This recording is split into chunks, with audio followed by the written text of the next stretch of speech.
ध्यान से पढ़िए इसको, सुंदर भाई पढ़िए इसको। रिकॉर्डिंग कर रहे हैं क्या आप? हाँ पढ़िए ध्यान से क्वेश्चन को। ये पूछ रहा है देखिए। एयर क्वालिटी इंडेक्स का नाम सुने होंगे ना। हाँ। तो इनमें से कौन सी गैस नहीं आती है? आप बताइए ये एग्जाम हॉल में कौन सी गैस आती कि नहीं आती है, तो डिफिकल्ट है ना। लेकिन आपको ये चीज़ पता है ना, आप आंसर दे सकते हैं इसका। क्या कि कार्बन डाइऑक्साइड जो है ना, ये पॉल्यूटेंट है, ये ग्रीन हाउस गैस है।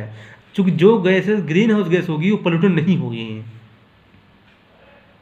जनरली। मैं क्या बोल दिया? अरे समझ गया, मैं समझ गया। अब देखिए जानते क्या है, अब इसमें 8 गैसें हैं AQI इसमें में। कार्बन डाइऑक्साइड, अब सभी को याद करना वहाँ कितना डिफिकल्ट होगा। लेकिन लेकिन ये बताइए, अगर आपको ये पता है कि कार्बन डाइऑक्साइड जो है ना, ये ग्रीन हाउस गैस है, और जो ग्रीन हाउस गैस पोल्यूटेंट नहीं होती। हटा दीजिए कार्बन डाइऑक्साइड को, सीधे आंसर आ गया। देखिए एक इसमें भी है, एक इसमें भी है, सीधे आंसर आ गया, देख लीजिए। अच्छा, जो मतलब ग्रीन हाउस गैस हैं वो पोल्यूटेड नहीं हो सकती। 90% चांस है। मेथन भी है तो वो भी ग्रीन हाउस गैस। हाँ तो पोल्यूटेंट क्या मेथन भी दिया ऑप्शन में, तो उसमें वो भी कहाँ? गलत हो जाएगा। मीथेन को हटाया नहीं है, कैसे सोच रहे हैं यार? देखिए अच्छा, इसमें 2 3 4 है, बी वाला है। 2 3 4 है। अरे लगा तो है यार 2 3 4 यार। ये सिकंदर भाई यार मेरे कंसेप्ट गलत कर रहे हैं यार। अरे मैं जो गैसेज पॉल्यूटेंट होंगी ना, जनरली मैं बता रहा हूँ, मैं ऐसा नहीं बोल रहा हूँ। देखिए एक्सेप्शन केमिस्ट्री में होता है एक्सेप्शन। जो गैसेज पॉल्यूटेंट होगी जनरली ग्रीन हाउस गैसेज नहीं होंगी। ये 22 वर्षा जो गैसेज ग्रीन हाउस गैसेज होंगी वो पॉल्यूटेंट नहीं होंगी। हमको केवल ये पता होना चाहिए कि इसमें कार्बन डाइऑक्साइड जो है ना ग्रीन हाउस गैसें हैं। सीधे हटा दीजिए, सीधे आंसर आ रहा है। ये बच्चे केवल क्या चेक करना चाहता था, वो जानबूझ के एक तीनों में डाला है। आपको ये पता है कि नहीं कि कार्बन डाइऑक्साइड जो है ना पॉल्यूटेंट है कि नहीं? बस आपको बस ये चेक करना है। ऑप्शन से हो जाएगा। हाँ देखिए, केवल कार्बन डाइऑक्साइड हटा दो। इसलिए कभी छोटी छोटी चीज़ जो है ना सीधे आपका आंसर ला सकती हैं। तो देखिए मैं आपको क्लियर करता हूँ। ये ग्रीन हाउस गैस है, ये पॉल्यूटेंट नहीं है। Nitrous oxide green house gas है, पॉल्यूटेंट नहीं है। ये पॉल्यूटेंट है, ग्रीन हाउस गैसेस नहीं है। ये पॉल्यूटेंट है, ग्रीन हाउस गैसेस नहीं है। CH4 ये ग्रीन हाउस गैसेस है, पॉल्यूटेंट नहीं है। ये 5 तो याद ही कर लीजिए। ये पेसिन ज़्यादा फंसाता है, माइंड सेट कर लीजिए। अब बताइए इसका नहीं पता। अब बताइए इन दोनों में कितना कंफ्यूजन होगा। N2 बहुत कंफ्यूजन। ग्रीन हाउस गैस है, जो कि N2 पॉल्यूटेंट है। पूछ दीजिए, लोग फंस जाएंगे, उल्टा उल्टा कर देंगे। ऐसे पूछेंगे उसमें ऐसे अगर करके पूछेंगे नाइट्रस ऑक्साइड नाइट्रोजन डाइऑक्साइड वो बता देंगे। फिर अगर ऐसे दे दिया यार, अरे वो भी बहुत कम लोग बता पाएंगे, मतलब जो थोड़ा वही जो थोड़ा सा सब बैकग्राउंड अच्छा होगा। तो ये पूछ लीजिए, आप फंस जाएंगे लोग। वैसे भी नहीं, इतना लोग ध्यान भी नहीं देते। नहीं ध्यान नहीं दे पा रहे हैं। ये सब क्यों पूछेगा? हाँ। इसके हिसाब से छोड़ देते हैं। अब आप जैसे नहीं, बात तो बेसिक बस की नहीं है, वैसे भी लोग नहीं ध्यान पाते चीज़ों को। ये सीरीज एक हिसाब से केमिस्ट्री फोटो केमिकल स्मोक होता है ना, और एक होता है सल्फ्यूरिक स्मोक होता है। ऐसे होता है ना, 1 मिनट कहीं लिखा है शायद मैंने। सल्फ्यूरिक होता है, कुछ और होता है।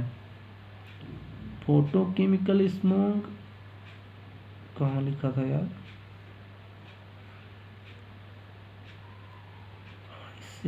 आई सेल्फ हो गया, आर्कटिक है। हाँ, सल्फ्यूरस स्मोक है। इसको लंदन स्मोक भी कहते हैं। ये न्यूज में आता लगता है इंडियन एक्सप्रेस में, लंदन स्मोक बढ़ गया है। तो कभी सोचा कि क्या होता है लंदन स्मोक? इसको बोलते हैं लॉस एंजल्स स्मोक, मतलब USA वाला। इन दोनों में क्या डिफरेंस है बताइए? मैं आपको बता दूं, एक को बोलते हैं रिड्यूसिंग स्मोक और एक बोलते हैं ऑक्सीडाइंग स्मोक। किसको क्या बोलते हैं बताइए? और कौन ज़्यादा खतरनाक है, और किसमें टेम्परेचर ज़्यादा रहता है, किसमें टेम्परेचर कम रहता है? ऑक्सीडाइजिंग होगा फोटोकेमिकल। ऑक्सीडाइजिंग का मतलब क्या होता है? ऑक्सीजन का एडिशन, ऑक्सीडेशन जैसा। मतलब ऑक्सीजन बढ़ रहा है इसमें। हाँ, ऑक्सीजन रिएक्शन से रिलेटेड। और सल्फ्यूरस में तो अगर वो ऑक्सीजन की बात हो रही है तो वो टेम्परेचर उधर ज़्यादा होगा, यानी हॉटर रीजन पे होगा। सल्फ्यूरिक जो है कोल्ड रीजन पे होगा। तो यानी ये लंदन स्मोक होगा। यस, और ये दिल्ली स्मोक भी है इसमें एग्जांपल आई थिंक।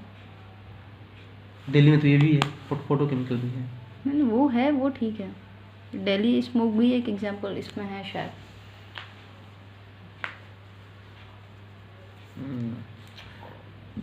सही है।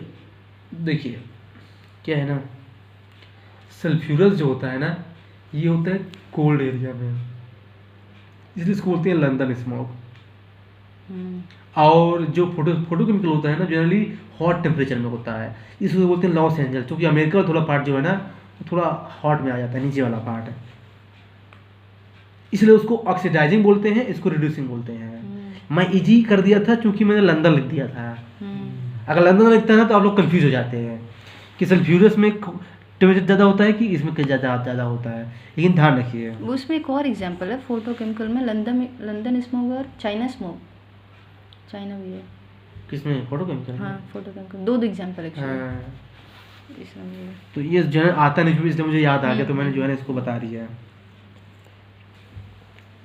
ये बताइए, हाँ आप कॉमन सेंस वाला है, ये प्राइमरी पोल्यूटेंट से होगा कि सेकेंडरी पोल्यूटेंट से, या फिर ये प्राइमरी पोल्यूटेंट से कि सेकेंडरी पोल्यूटेंट से? तो पोल्यूटेंट दो टाइप के होते हैं पोल्यूटेंट, तो दोनों होगा पोल्यूटेंट से, लेकिन कौन में प्राइमरी, कौन में सेकेंडरी, या फिर दोनों प्राइमरी से, या फिर दोनों सेकेंडरी से? सोच बताइए, कॉमन सेंस है इसमें, इसलिए पूछ रहा हूँ।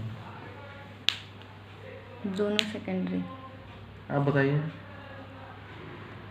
प्राइमरी पता है ना कि जो सीधे पोल्यूट करते हैं, और सेकेंडरी मतलब जो रिएक्ट करके किसी दूसरे से। ये सब प्राइमरी होगा, सेकेंडरी होगा। बिल्कुल उल्टा बोल दिए आप यार। फोटोकेमिकल स्मोक आप सुने हैं यार, कि सनलाइट उससे रिएक्ट करता है, CO से, H2 से ऐसे बनाता है, यानी सेकेंडरी होगा। और ये मतलब जो है ना सीधे पोल्यूट कर देता है, जैसे CO2, तो ये प्राइमरी हो गया, ये सेकेंडरी होगा। इसका तो नाम सुने होंगे आप लोग, सेकेंडरी पोल्यूटेंट बहुत ज़्यादा होता है यार, ये तो न्यूज़ में बहुत ज़्यादा रहता है। तो ये जो है UPSC पूछ चुका है आई थिंक PYQ में, क्योंकि आज मैं PYQ भी देख रहा था अच्छे से यूट्यूब में। हाँ, तो तभी तो मुझे याद है ना क्वेश्चन कैसे पूछता है। और PYQ देख के भाई 3 घंटे पूरा इन्वायरमेंट का PYQ। बहुत फायदा मिलते हैं भाई PYQ से, कि किस टाइप को कहाँ पे डीप जा रहा है UPSC, कहाँ कितना जाना बहुत इंपॉर्टेंट है। जैसे आर्ट एंड कल्चर का मैं देखी थी। हाँ वही तो। कल देखूंगी मैं भी PYQ इसका। हम लोग POV देख रहे हैं। हाँ ये जो पढ़ते हैं उसके तो पहले। इससे ऑक्सीजन पे क्या इफेक्ट पड़ता है? ऑक्सीजन पे यूट्रोफिकेशन का क्या पड़ता है? ऑक्सीजन पे कम होता है कि ज़्यादा होता है इससे? ऑक्सीजन हाँ, ऑक्सीजन डिमांड ज़्यादा बढ़ जाती है, मतलब ऑक्सीजन कम हो जाता है तब डिमांड बढ़ती है। तो ऑक्सीजन कम क्यों हो जाती है? क्योंकि जो ये जो है ना किसी टेस्ट में आया था, अच्छा। ऑक्सीजन। जैसे कि यूट्रोफिकेशन होगा, किसी मान लो पॉन्ड में हो रहा है ज़्यादा, तो उसमें यूट्रोफिकेशन जैसे मान लो एल्गी हो गया, एल्गी बहुत मात्रा में ग्रो कर जाते हैं, तो जो सन की जो रे होती है कहीं ना कहीं वो जलीय स्तर पे नहीं पहुंच पाती है, ऊपर ही बनी रहती है, इसलिए सही से मतलब और जो ऑर्गेनिज्म होते हैं उसके अंदर नहीं पहुंच पाते, इसलिए ऑक्सीजन डिमांड और लोगों के लिए खतरा बन जाती है। केवल इसमें एक ही स्पीसीज जैसे कि एल्गी रह सकता है बस, और लोग ये हानिकारक होता है, इस रीजन हो सकता है सर। मतलब कि जो अदर ऑर्गेनिज्म है ना, तो उनका नंबर बढ़ जाता है, जब नंबर बढ़ जाता है तो उनको ऑक्सीजन ज़्यादा चाहिए, तो जो है ना हो जाता है। आपने तो विश्लेषण दे दिया मेंस वाला। मैं तो वही कर रहा हूँ अभी। नहीं तभी देखिए प्री निकलेगा, अगर आपका मेंस की सबसे क्लियर है ना, क्योंकि क्वेश्चन कैसे पूछ रहे हो, कैसे रीजन और असर्शन वाले पूछ रहा है कि ये रीजन है और ये बताओ असर्शन। चलो यार इसमें एक फैक्चुअली पूछ रहा है, वो कैसे याद करेंगे? तो देखिए कंसेप्ट अगर क्लियर है ना, तो कहेंगे जो है ना आप 70 से नंबर ला लेंगे प्रीलिम्स में, आज तो 200 में से 70 से नंबर कौन सी बड़ी बात है, एकदम सिलेक्शन हो जाएगा, देख लेना आप। बड़ी बात कह रहे हैं, इसी में तो अटके हुए हैं, यही तो बड़ी बात है, 70 नंबर ही लाना है। वही तो बोल रहा हूँ कि अगर आपका कंसेप्ट अच्छे से क्लियर है ना, जैसे ये सब चीज़ें 70 से नंबर आ सकता है यार, थोड़ा सा अगर काम में से पेपर लगाएंगे तो काम में से। अरे इस साल का पेपर बहुत ईजी है, GS वाला। हाँ डिफिकल्ट ज़्यादा नहीं था यार, वो लोग बस ऑप्शन चेंज किया था, बाकी डिफिकल्ट नहीं था। हेडक लोग पेपर में हेडक कर गए। हाँ, मैं भी कर गया था, मैं भी आधा घंटा में तो सोचूं करूँ क्या। वही दिक्कत है, हाँ लोग तो पैनिक कर गए हैं। वो पैटर्न देख के लगा बता कि रहा क्या हूँ ना, है। मेरा एक दोस्त है अभी